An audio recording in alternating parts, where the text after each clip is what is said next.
يا أيها الذين آمنوا استعينوا بالصبر والصلاة إن الله مع الصابرين. Assalamualaikum warahmatullahi wabarakatuh.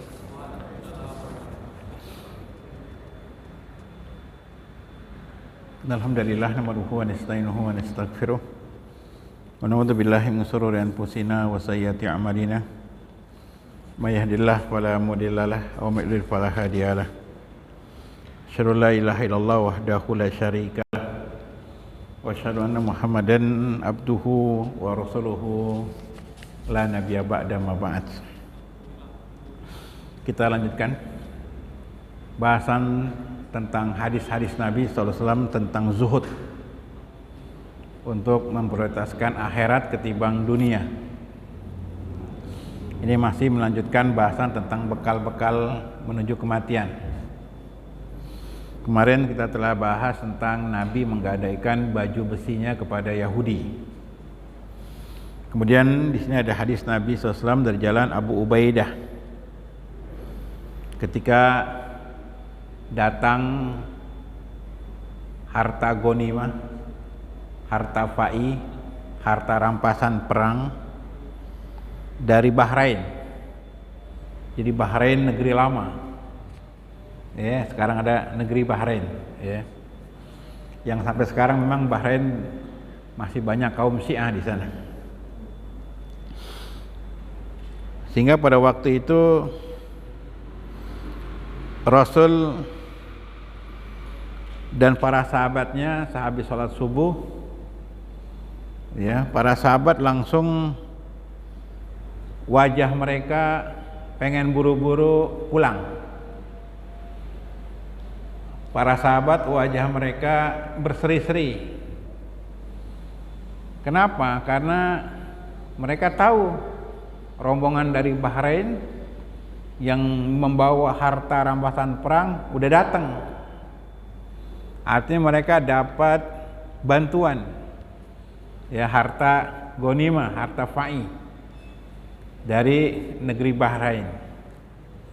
Biasalah kalau dapat turun, ya, bansos, orang kan mukanya gembira, ya kan, kelihatan dari wajahnya berseri-seri, gitu. Ya.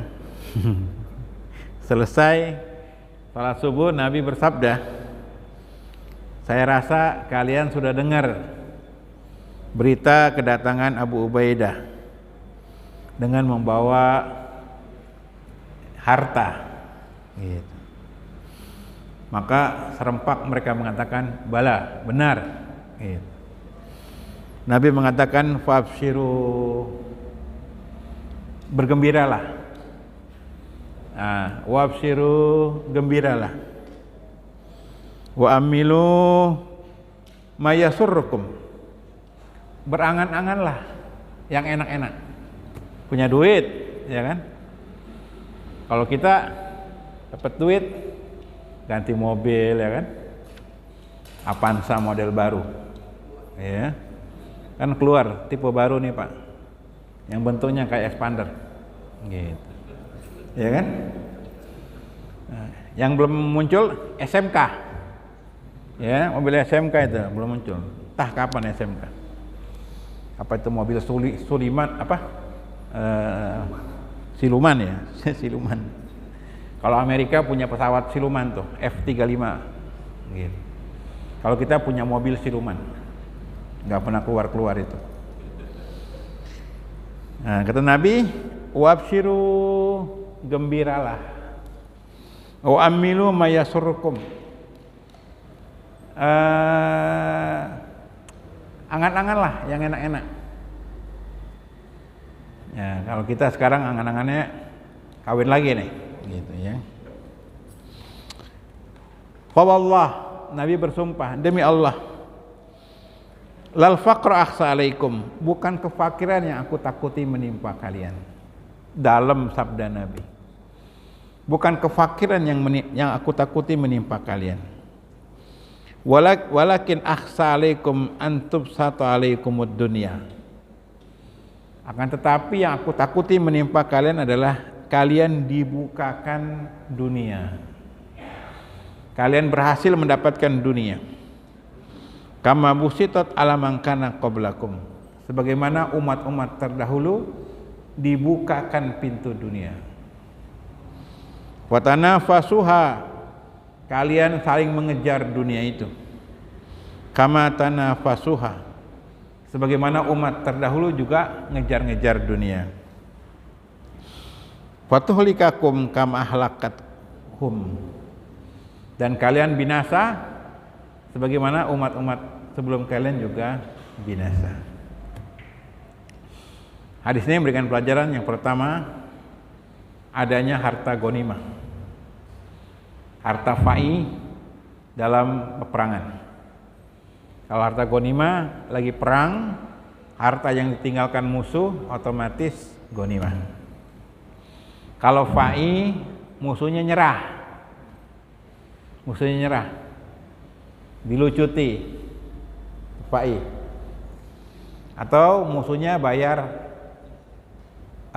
jizyah, ya kayak jizyah itu udah dari negeri jajahan. Kalau fa'i itu tanpa perang lah pokoknya.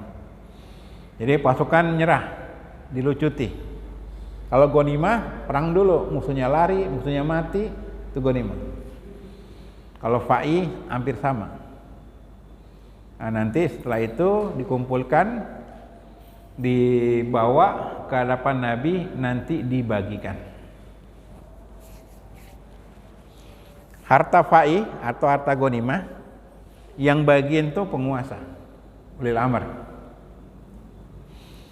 Dan biasanya tidak harus rata. Nggak harus rata. Kalau bansos kan rata ya kan. Misalkan berapa bansos kemana? 600 ya. 300 sebulan. Satu orang semuanya 300.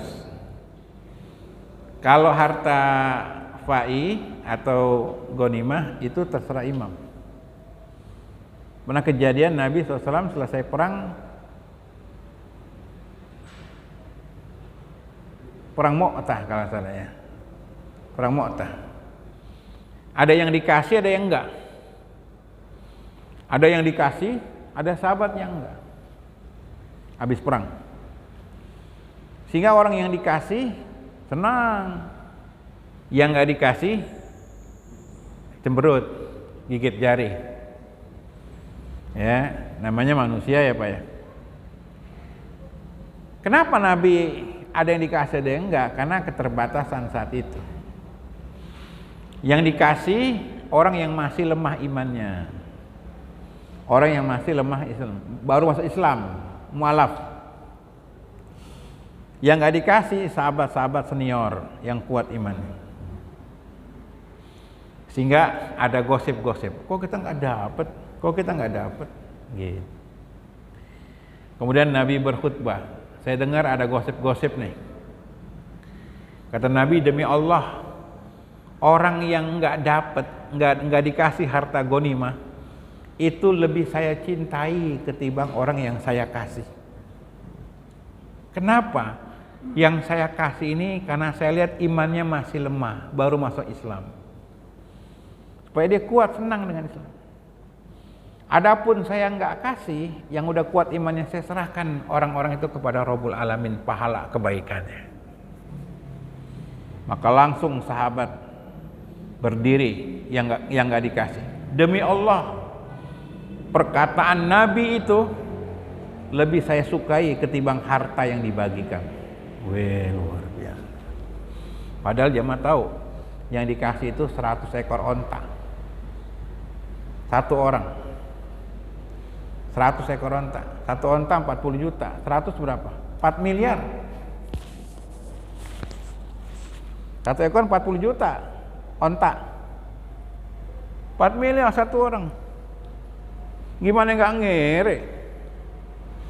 Tapi sahabat begitu Nabi tahu gosip-gosip nggak sedap, Nabi langsung, orang yang tidak saya kasih lebih saya cintai ketimbang orang yang saya kasih.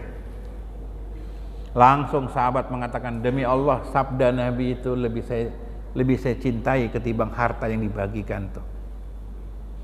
Kalau kita nggak mau ngerti, ya cinta, duit, ya kan? Rusuh kita, rusuh langsung kita, ya kan? Sahabat beda, ya kan? Iman, ya kan? Nah, artinya pembagian harta ghanimah boleh tidak rata.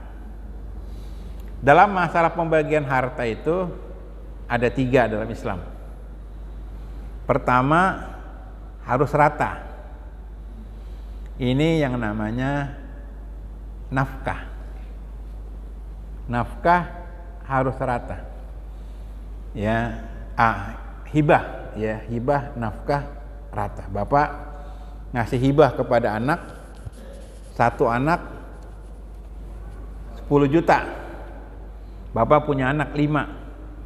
Maka yang kecil, yang besar, yang laki, yang perempuan, yang udah kerja, yang nganggur sama 10 juta. Ini hibah.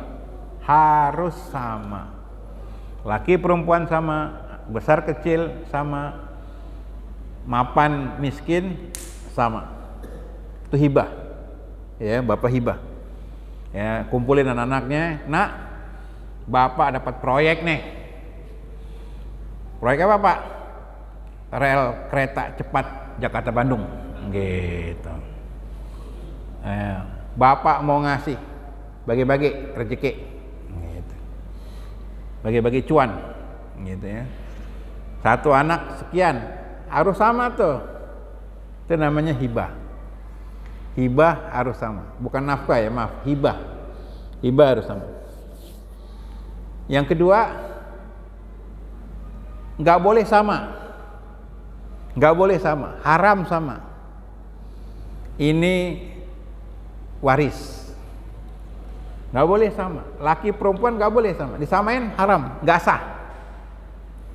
Waris nggak boleh sama. Udah kita sepakat ya, sama ya, setuju ya, setuju, nggak boleh tetap, walaupun pada setuju nggak boleh. Ini berarti setuju sama-sama masuk neraka. Ya, warisan nggak boleh sama. Dia udah ada bagiannya masing-masing, ada hukumnya itu, tercantum jelas. Yang ketiga, pembagian harta fleksibel. Zakat, sedekah, ghanimah fleksibel. Maka duit zakat nih, sekali lagi, Bapak pembagian zakat di sini at-taqwa nggak harus sama, tapi jangan dikasih lihat. Kasih misalnya 1 orang beras, duit sekian, buat imam masjid, berbuat masjid, bedain, dia punya jasa, boleh 10 kali lipat, gitu, boleh. Itu Bapak yang lihat masyarakat ini butuh, ada orang baik, gitu. Kan kebanyakan duit zakat nggak amanah tuh, harta zakat. Kagak sholat dapat, orang preman dapat, yang bagian RT RW gak jelas. Oh, duit zakat ngawur deh. Yang jelas-jelas baik, kasih yang banyak, gitu. Jelas baik dia, punya amal jelas, nongkrongnya di masjid, atau jelas dia orang baik, guru ngaji. Dia malu minta-minta, dia malu ngantri-ngantri, datengin. Nih Pak, beras 2 karung. Nih duitnya 50 juta. Gitu. Jangan duit zakat 100.000, 50.000. Gitu. Duit zakat kasih yang gede. Nih Pak, 50 juta. Gitu. Pulang kampung langsung naik pesawat tuh, ya Kak. Nggak apa-apa. Kita ini kaum yang memang biasa murah ngasih orang. Murah emang. Biasa ngasih orang murah. Nggak pernah ngehargain jasa orang. Ngasih murah. Kan harus ikhlas. Ya. Nah kita kejebak definisi ikhlas tuh harus murah. Gitu. Iya. Kurang ajar emang. Akhirnya semua guru-guru pesantren itu dibayar murah. Kalah sama guru-guru penabur, Don Bosco, Apalagi yang terkenal tuh Strada, gitu. Guru pesantren tuh, ya mentang-mentang harus ikhlas, kurang ajar, nggak dihargai. Ya, kita ini bodoh memahami ikhlas itu. Jadi ikhlas itu harus murah. Makanya banyak guru-guru pesantren itu ada izin saya, Pak Ustadz, saya nggak ngajar, boleh gak ya? Nggak apa-apa, orang guru banyak, dia bisnis.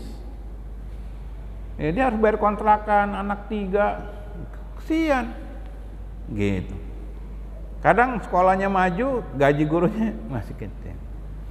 Nah, kayak Merbot tuh, di mana-mana Merbot gajinya seenaknya pengurus aja, DKM aja, harus ikhlas, gitu. Nggak ada Merbot gaji 10 juta gitu, nggak ada. Nggak kepikir, wah nanti kayaknya duit buat orang baik tuh berat. Orang baik kasih nggak apa-apa, orang baik, orang soleh, gitu. Orang bayar artis gede tuh, bisa tuh bayar dalang ya, yang suka main wayang tuh apa? Dalang namanya, bisa bayar malah buat kesian gitu. Pagi belum orang bangun dia udah rapiin, kesian gitu. Ya makanya saya kalau dapat duit zakat yang saya kasih Merbot dulu. Dia jasa apa namanya ngerapiin. Karena kita mandang rendah. Gitu. Nah sekarang di DKI Merbot dapat, ya gak? Ya Pak ya, di DKI dapat. Perhatian tuh apa namanya Gubernur DKI dari masa Ahok ya apa? Nih, dari Ahok kan dapat Pak. Imam sama Marbot dapat subsidi, bagus itu. Orang-orang baik jelas. Kita ngasih buat orang maksiat gede-gede itu, nggak jelas. Tuh baik gitu. Jangan buat Marbot ya paling gede sekian, kesian dikasih senjata. Jadi kalau ada duit-duit zakat, bukan duit kita, ngapain? Ngasih orang-orang nggak jelas itu. Sholat kagak. Duit buat beli narkoba atau buat beli minum Homer, kasih orang-orang nggak jelas. Kasih yang jelas. Emang duit kita, itu amanah DKM tuh. Atau jamaah yang dia miskin, kasih. Gitu. Ada yang kejebak pinjaman online lagi ramenya. Jebak berapa Pak? 20 juta. Ya udah kasih. Ada kas duit, kasih. Buat umat. Saya pengalaman megang duit umat, gak gitu-gitu banget. Jelas tanggung jawab dunia akhirat. Ya, kalau mau dikasih kasih gede. Gitu. Jangan ngasih guru TPA 200.000, iya kasih nih 20 juta, gitu setahun sekali ya kan, buat THR, gitu. Pelit emang, pelit, bodoh. Jadi menilai keikhlasan tuh gitu. Sama kayak orang bekam. Bekam kan jadi sehat tuh pengobatan Nabi. Kadang di gocap. Dokter spesialis 1 juta. Ini mentang-mentang yang berbau agama dibikin murah, direndahin. Nggak dihormati. Emang dia nggak minta, tapi ngerti dia obatan Nabi. Dia mau menghidupkan, kasih gocap. Nih bang, bekam, gitu. Padahal dia profesional, bekam dan seterusnya. Seikhlasnya. Di rumah sakit bisa dia Siloam bayar 10 juta, 100 juta, gitu. Nih kita nih Pak, ya seringkali nggak menghargai yang ada berbau-bau nilai agama. Kayak guru-guru ngaji, susah semua hidupnya, nggak dihargai. Nah kembali bahasan kita. Jadi pembagian harta ada yang fleksibel, bebas. Imam punya hak tuh, ada yang dikasih, ada yang tidak. Zakat juga gitu, jangan Pak, saya kok nggak dapat? Lu kagak sholat, nggak pernah kelihatan ke masjid, zakat minta. Gitu. Zakat tahun ini khusus yang kelihatan di masjid, mukanya ini ada CCTV-nya nih, kelihatan ya muka-mukanya nih. Gitu. Iya, punya hak DKM kalau titip. Saya dititipin duit, saya punya hak. Pak Ustadz, saya titip duit. Udah, saya punya hak. Siapa yang saya kasih? Gitu. Nah, jadi jangan mau diintervensi. RT minta, RW minta. Wah, dia kagak jelas dah. Semua dapat. Tidak, duit zakat nih ada ketentuan, ini bukan bansos. Bansos nggak masalah. Bansos aja RT-nya yang banyak. Ada RT pindahan rumah RT. Itu barang-barangnya dibungkus pakai bantuan presiden. Wih, jadi dia dapat banyak tuh, diam-diam. Makanya ketahuan pas pindahan, semua barang-barangnya diikat sama bantuan presiden. Wih, berarti jatahnya banyak, tasnya banyak kelihatan. Aduh, luar biasa. Nah, ini pembagian harta, termasuk harta ghanimah. Itu haknya pemimpin bagian. Alokasi mana yang berhak dibantu dan seterusnya.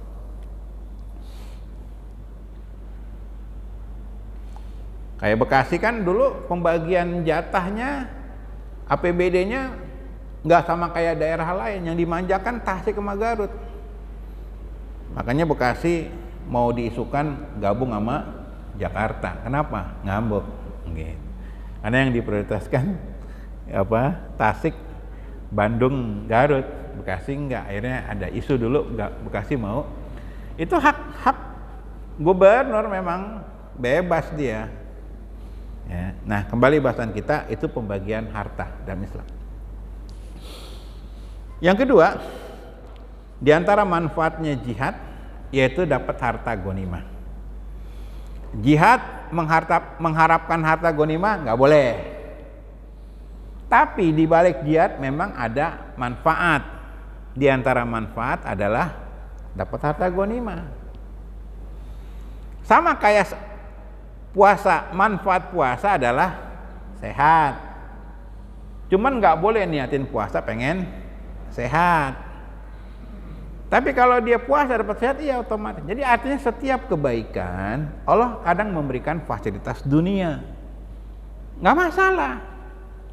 Kayak orang puasa dapat fasilitas jadi sehat, orang perang dapat harta ghanimah, halal, boleh halal. Jadi dalam kebaikan dalam ibadah ketika dapat kebaikan nggak apa-apa gitu. Ya, misalnya ngasih upah buat muadzin umpamanya, ngasih upah buat siapa, nggak masalah, dia tetap ibadahnya karena Allah. Atau bapak ngasih ke anak, pokoknya kalau kamu subuh ke masjid terus, bapak kasih hadiah. Anaknya tetap harus niat ikhlas, ya. Walaupun setelah itu dapat hadiah, boleh dia terima, halal, boleh, gitu. Ini bagian daripada ibadah. Nah, jihad manfaatnya dapat harta ghanimah. Harta ghanimah itu bisa berarti barang, bisa berarti budak, tawanan perang. Dapat cewek bule nih kan, ya. Misalnya kita perang sama Amerika, dapat bule, gitu. Perbaiki keturunan ya Pak ya. Jadi anaknya mancung nanti. Makanya kita lihat Eropa Timur, Spanyol, Rusia, mana lagi tuh? Yang bekas jajahan Italia. Itu mukanya ke Arab-Araban, bule tapi blasteran dengan Arab.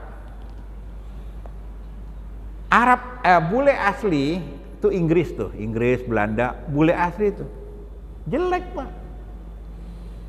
Arab itu gennya kuat. Dia nikah sama orang mana saja, anaknya mirip Arab. Gitu. Makanya di Eropa itu banyak orang-orang mirip Arab ke Italia, orang-orang Italia, Spanyol yang pernah jajahan Arab itu. Itu keren-keren, beda dengan Eropa yang lainnya yang bule-bule. Dia hitam kepalanya, rambutnya hitam. Ya kan? orang-orang bule itu yang rambutnya hitam itu rata-rata bekas jajahan Arab. Nah, dapat cewek tuh. Ini halal. Ya, boleh. Nah, salah satu meningkatkan ekonomi dalam Islam adalah jihad. Jangan takut ngomong jihad. Ayat jihad itu 164 ayat tentang perang. Tentang perang itu. Orang takut ngomong jihad. Ayat maulid nggak ada ayat maulid. Mana ayat maulid Nabi? Ayat yang mengabadikan lahiran Nabi? Nggak ada. Yang ada ayat perang. Perang Badar, perang Uhud, perang Hunain, Fathu Mekah, perang Tabuk, perang Khandak, diabadikan oleh Quran.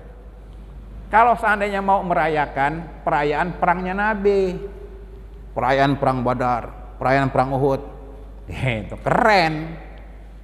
Maulid nggak dirayain emang. Saya juga nggak habis pikir, udah orang udah doyan kayak gitu.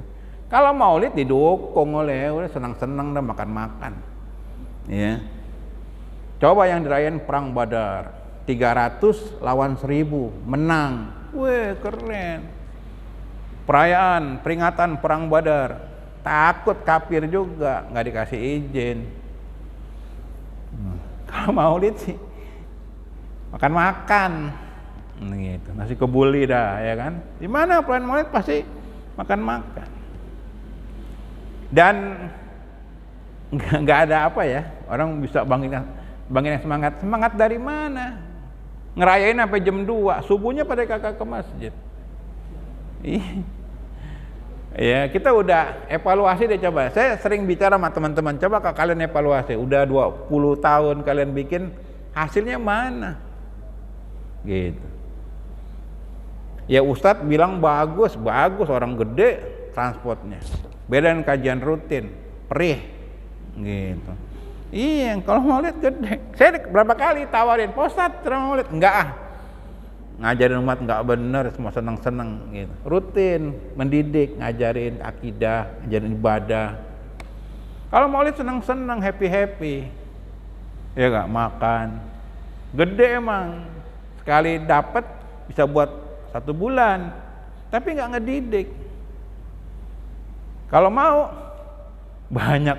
Sampai maksa saya, Pak Ustadz, tolong Pak Ustadz. Kalau nanti yang lain ya nggak jelas. Ini anggarannya gede Pak Ustadz. Saya bilang jangan sebut Pak, jangan sebut.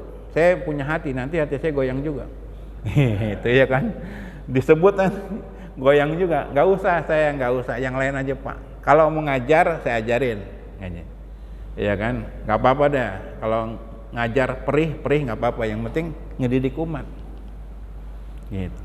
Maulid gede Pak, ratusan transaksi, saya tahu itu. Udah nggak rasional udah. Tapi itu umat senang yang begitu-begitu. Yang rutin mengajarin agama mereka, akidah mereka, ibadah mereka, orang nggak senang. Ini apa namanya, perang. Jadi kalau mau dirayain perangnya Nabi, ayatnya banyak. Keren. Umatnya udah kayak gini, susah. Wah, tapi kan begini. Ya udah, kita juga nggak mau pusing lah. Tapi yang mendidik ini dia. Jihad diangkat, ya. Umat lemah memang. Yang paling utama kata ulama, jihad intelektual, jihad ilmu. Orang harus tahu agamanya. Di negeri sendiri, di Indonesia, Islam agama dihina-hina habis, dicela-cela. Yang terakhir tuh, ciri teroris bisa bahasa Arab, habis. Diam, umat nggak bergerak. Aduh, gitu. Jihad ilmiah, intelektual, dibangkitin. Ya, maka saya sering ceramah di mana-mana. Wahai pensiunan, bangkit. Pensiunan lemah. Seolah-olah kalau dia pensiunan, umurnya udah nggak berharga. Salah. Pensiunan bangkit. Saya suruh pensiunan tuh geluti IT. ya, bidang IT, bikin aplikasi-aplikasi buat umat yang bermanfaat. Banyak orang pensiunan bengang-bengong. Kalau bengang-bengong masih mau ke masjid bagus, ini ke masjid kagak. Bengang-bengong nggak jelas. Gitu. Mending pensiunan tuh ahli IT.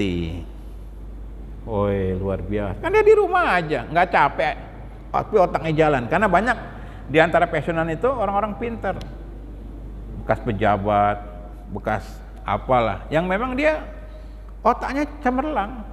Sayang kalau nggak dimanfaatin, bengong di rumah kan gitu. Bagus dia jadi IT. Kayak sekarang nih Pak, sekarang serba canggih. Orang kemana-mana nggak pakai duit, pakai barcode, cekrek. Duit elektronik tuh, ya, ada Shopee, ada Dana, ada GoPay. Yang punya siapa? Kafir.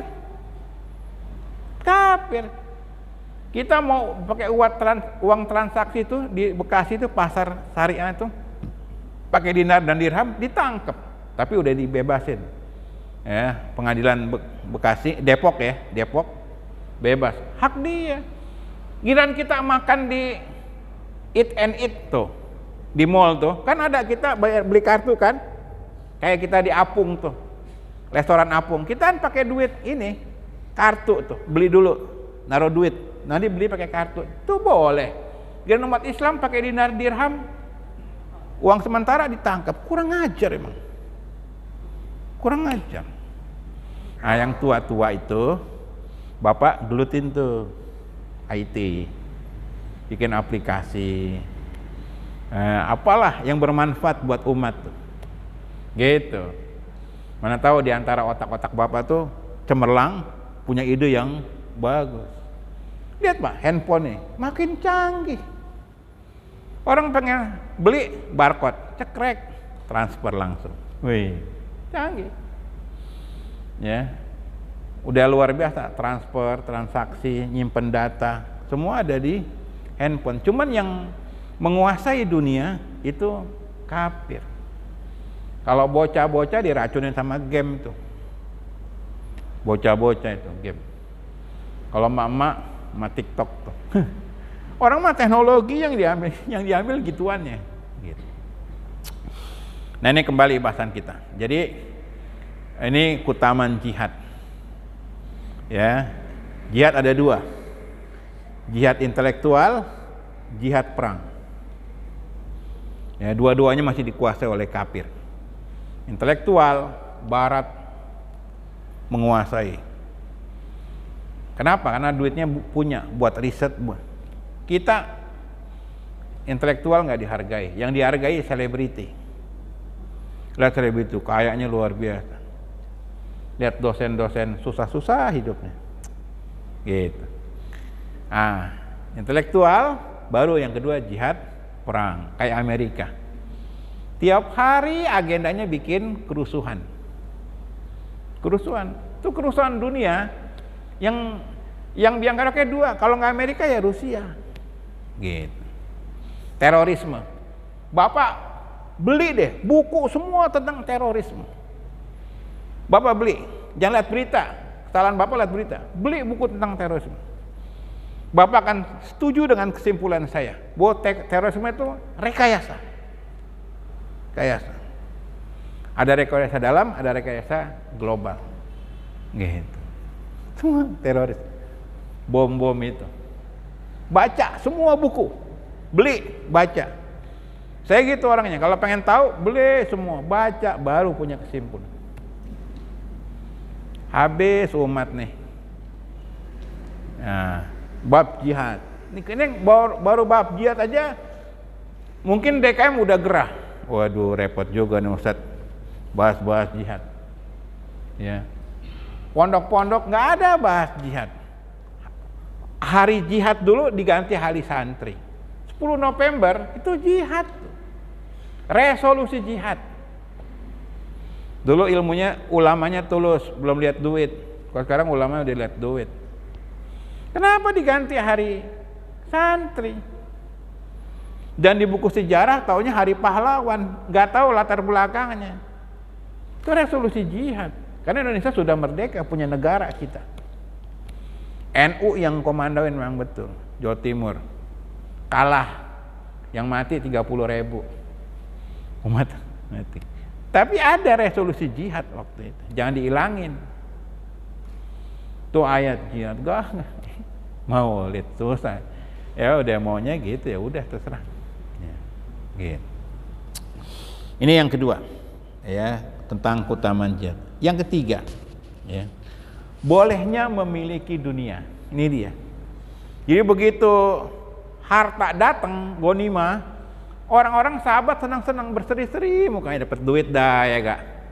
Kalau sekarang nih, wah ganti mobil, ada yang pengen ganti handphone, langsung beli handphone Samsung Note 20 Ultra, atau yang sekarang Z Flip yang bisa dibuka, 25 juta. Teknologi dinikmatin, beli Pak. Teknologi harus dikuasai. Jadi tahu kita, otak berjalan terus, gitu. Gak apa-apa beli, teknologi harus dinikmati. Ya makanya orang tanya, Ustaz, handphonenya bagus. Iya teknologi. Jadi jangan, supaya otak kita jalan, nggak berhenti. Gitu.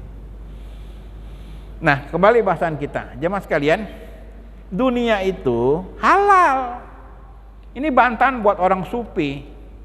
Nah, dunia itu fitnah, dunia ini begini, dunia harta itu ditanya, betul. Miskin juga ditanya, emang yang kaya ditanya, yang kaya doang yang ditanya. Miskin juga sama ditanya. Gitu. Masing-masing ada fitnahnya. Boleh punya harta. Nabi, nih, begitu datang harta, Nabi mengatakan, wabshiru, gembiralah. Kalau itu fitnah, nanti baru dijelaskan tentang fitnah. Artinya harta itu halal, prinsipnya halal, mau kaya halal. Sahabat-sahabat Nabi yang dijamin surga kaya, Abu Bakar kalau lihat catatan para ahli, itu duitnya triliun. Sahabat-sahabat yang kaya duitnya triliun. Gitu. Nah, kata Nabi, wa amilu ma yasurukum. Angan-anganlah yang enak-enak. Pengen ini, pengen itu. Nah, artinya harta itu boleh. Ya, kayak bapak-bapak nih sekarang nih, yang kaya kesempatan jihad dengan harta. Yang kaya. Nih Pak, dengerin nih Pak. Saya sering dapat WA nih. Bunyinya gini. Anda butuh dana? Gitu. 5-500 juta. Persyaratan mudah, cicilan ringan, gitu, ya. Pernah dapat gak? Oh, ya kan? Yang ngasih, yang WA siapa? Orang nggak jelas. Ya tentunya rentenir. Orang nggak jelas. Saya menghayal yang ngasih WA kayak gitu jamaah masjid. Ustadz butuh dana? Wih. Bayar semampunya, gitu. Nggak pernah ada, ya gak? Pernah ada gak? Nggak pernah. Mana umat soal duit pelit, ya. Orang kaya ini datang ke masjid, lihat sebelahnya susah, ya kan? Ketahuan. Nih Mas, seandainya ngasih itu rata-rata paling cepet. Biasain ngasih 1 juta. Saya kemarin ceramah. Nih Pak, dengerin dulu Pak, di Kemayoran. Pas saya masuk mobil, saya lihat ada orang kaya tuh, buka dompet, seret. Ada tukang ojek, ya Kang ojek habis sholat, bareng sholat Jumat, kasih, Mas, buat makan, gitu. Nah, itu bagus tuh, contoh. Orang kaya, banyak duit. Ngasih, jangan sama yang malas, yang jelas kerja. Tukang ojek tuh, dia jelas cari nafkah tuh. Jangan pengangguran, ya Kak. Nongkrong, perapatan, kasih. Ya, yang mundur. Kita masuk Indomaret, dia nggak ada. Kita pulang, dia ada. Ya, jangan kasih yang kayak gitu tuh, ya Kak. Kita datang, dia nggak ada, gitu ya. Pas kita pulang, baru dia ada tuh, ya kan. Mundur Pak, mundur. Ambil kiri. Gitu.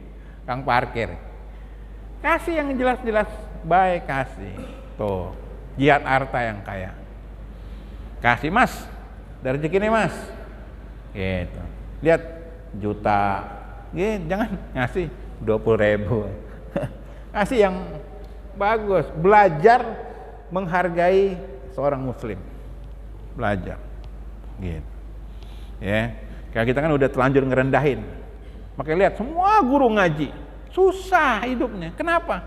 Umat nggak pernah ngargain.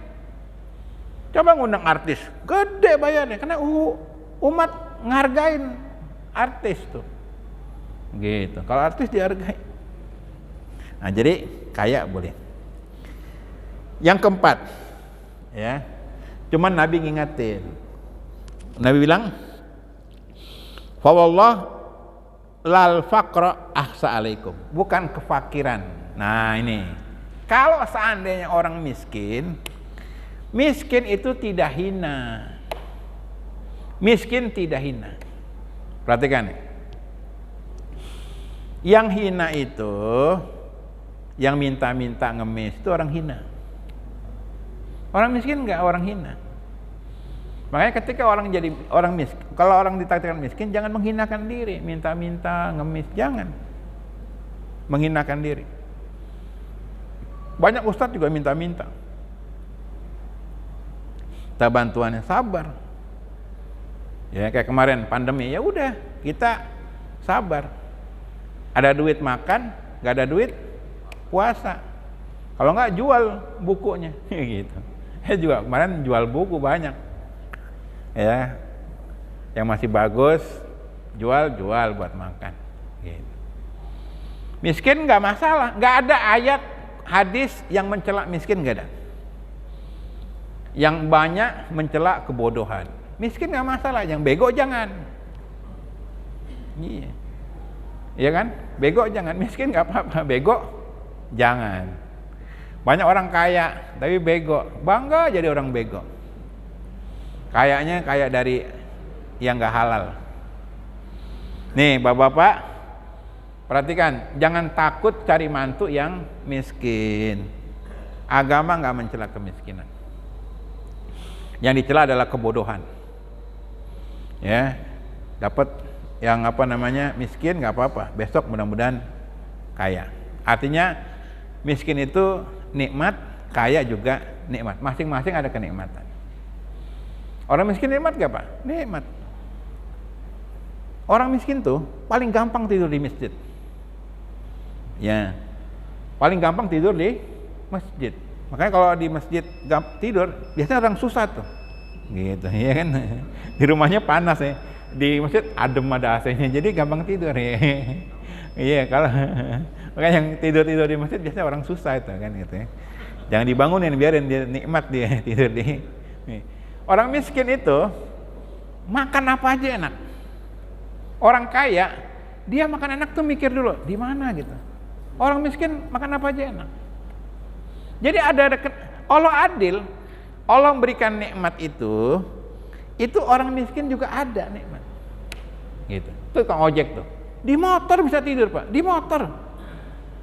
Allahu Akbar. Di rumput bisa tidur. Di teras kang ojek tuh.